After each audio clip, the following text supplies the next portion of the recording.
Yang pertama yaitu tuangkan beras ketan ke dalam baskom. Kemudian cuci beras ketan hingga bersih, yang bertujuan untuk membersihkan kotoran dan menghilangkan kontaminasi benda asing yang ada pada beras ketan. Beras ketan yang telah dicuci dituangkan ke dalam baskom dan direndam dengan air, lalu tambahkan sedikit pewarna makanan, kurang lebih 3-4 tetes pewarna makanan.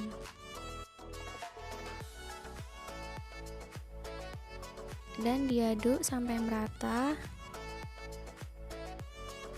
Kemudian didiamkan selama 3 jam.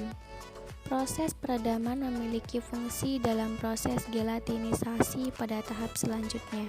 Setelah dilakukan peredaman, tiriskan dan lakukan pengukusan seperti menanak nasi pada umumnya.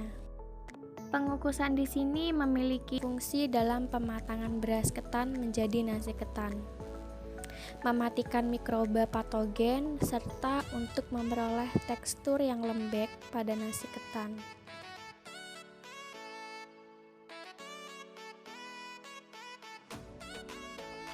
Setelah itu, tiriskan nasi ketan ke dalam baskom datar dan diamkan hingga dingin. Dan siapkan 1 butir ragi yang telah dijemur. Kemudian dilakukan penggerusan. Setelah itu dicampurkan ke dalam nasi ketan sampai merata. Dan juga ditambahkan 2-3 sendok makan gula dan diaduk hingga merata. Pemberian ragi memiliki fungsi untuk fermentasi ketan menjadi tape. Pada pembuatan tape kali ini, pemberian inokulum mikroba secara sengaja pada tahapan pemberian ragi. Setelah itu dibungkus dengan daun pisang. Proses pengemasan tape di sini berfungsi untuk memperoleh suasana anaerobik sehingga dapat mendukung proses fermentasi oleh mikroba amilolitik dan menjaga agar tetap steril.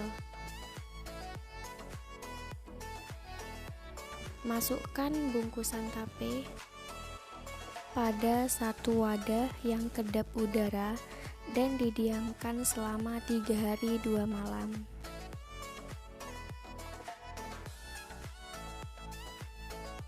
Baik, sekarang saya lanjut dalam penjelasan peranan mikroba dalam kesehatan. Jenis mikroba yang berperan dalam tape ketan yang pertama ada Aspergillus, yang kedua ada Saccharomyces cerevisiae, yang ketiga ada Acetobacter. Dan metabolit yang dihasilkan dari masing-masing mikroba yang pertama ada Aspergillus, yaitu menghidrolisis pati pada bahan baku menjadi gula-gula sederhana, termasuk metabolit primer. Yang kedua ada Saccharomyces cerevisiae, yaitu mengubah gula menjadi alkohol, yang termasuk metabolit primer. Yang ketiga ada Acetobacter, yaitu mengubah alkohol menjadi asam laktat, yang termasuk metabolit primer. Yang terakhir yaitu manfaat mikroba dalam kesehatan. Yang pertama pada gula-gula sederhana, yaitu sebagai sumber energi tubuh.